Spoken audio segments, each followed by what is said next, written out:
एक समय की बात है, एक फैक्ट्री में एक लड़का काम करता था। उसके सीनियर टेक्नीशियन ने उससे कम बोलना और ज़्यादा काम करने की सीख दी थी और हमेशा अपने स्किल को फैक्ट्री के हर स्तर पर बढ़ाने को कहा था। 10 साल बाद उसका सीनियर रिटायर हो गया और वह लड़का उसी फैक्ट्री में टेक्नीशियन बन चुका था।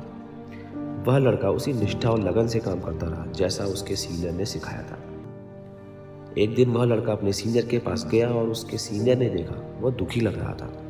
उसने पूछा, परेशान क्यों हूँ? लड़के ने कहा, इतने साल मैंने वैसे ही काम किया जैसे आपने सिखाया था। शांत रहा, फोकस रहा, अच्छे से काम किया, सारे स्किल सीखे जो सीखे जा सकते थे। पर मुझे एक बात समझ नहीं आती कि मुझसे कम अनुभव और क्षमता वाले लोग प्रमोट हो जाते हैं और मैं वही पैसे कमा रहा हूँ जितने पहले कमाता था। उसके सीनियर ने पूछा, क्या तुम्हें पक्का है कि तुम इस कंपनी के लिए बहुत इंपॉर्टेंट हो? लड़के ने हाँ में सर हिलाया और सीनियर ने थोड़ा सोचा और कहा, तुम एक दिन की छुट्टी ले लो, कोई भी बहाने से। तुम्हें थोड़ी रेस्ट की ज़रूरत है। इस एडवाइस को सुनकर लड़का बहुत सरप्राइज हुआ। फिर जितना लड़के ने इस बारे में सोचा उतना सही लगा। लड़के ने सीनियर को थैंक यू बोला और वहाँ से तुरंत चला गया छुट्टी लेने को। और जब वो वापस आया एक दिन की छुट्टी के बाद तो मैनेजर ने उसको अपने पास बुलाया और बोला, जब तुम छुट्टी पे थे तो बहुत प्रॉब्लम हुई और किसी से हैंडल नहीं हुई। लोग बहुत परेशान थे जो तुम बहुत अच्छे से कर लेते हो।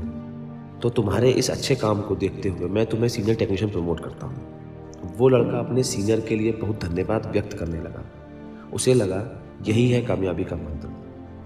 और उस दिन से उसे जब भी ऐसा लगता कि उसे कम मिल रहा है तो वो वैसा ही करता जैसे उसके सीनियर ने उससे कहा था। और ऐसा ही बहुत महीने चला। एक दिन जब वह लड़का फैक्ट्री जा रहा था तब उसे फैक्ट्री के बाहर रोका गया और जब उसे पता चला कि उसको फैक्ट्री से निकाल दिया गया है तो वह शॉक्ड हो गया। तब उसे समझ नहीं आया कि वह क्या करे, तो वह सीधा अपने सीनियर के पास गया और जाकर उनसे पूछा कि मुझे जॉब से क्यों निकाल दिया? सब कुछ तो अच्छा चल रहा था, मैंने वही किया जैसा आपने मुझे सिखाया था। सीनियर बोला, हाँ किया तो, मगर आधा सुनकर। तुमने बिल्कुल सही समझा कि जलते हुए बल्ब को कोई नोटिस नहीं करता, कोई ध्यान नहीं देता। ध्यान तभी जाता है जब वो लाइट बल्ब बुझ जाता है और उन्हें रियलाइज़ होता है कि वो उसे हमेशा के लिए लेते हैं, कि वो हमेशा रहेगा। तुम इतने उत्सुक हो गए इसको अपनी लाइफ में अप्लाई करने को कि तुम चले गए आधा सुनकर। सीनियर बोला धीरे से, दूसरा भाग ज़्यादा इम्पोर्टेंट है पहले वाले से। अगर बल्ब ज़्यादा बार ऑन ऑफ होगा तो आज नहीं तो कल उसे बदल दिया जाएगा उससे जो ज़्यादा रिलायबल होगा। आप देखें, हमारी ज़िंदगी में हमारे पास दोस्त हैं, फैमिली है। हमने उन सबको हमेशा के लिए मान लिया है और एक दिन वो लोग हमारे लिए नहीं होंगे। तो उस दिन का इंतज़ार मत करो कि आपको रियलाइज़ हो कि वो कितने इम्पॉर्टेंट हैं। Say thank you to your good fortune कि वो सब लोग हमारे पास हैं और अपना काम भी हमें फुल फोकस के साथ करना है और कभी रुकना नहीं है।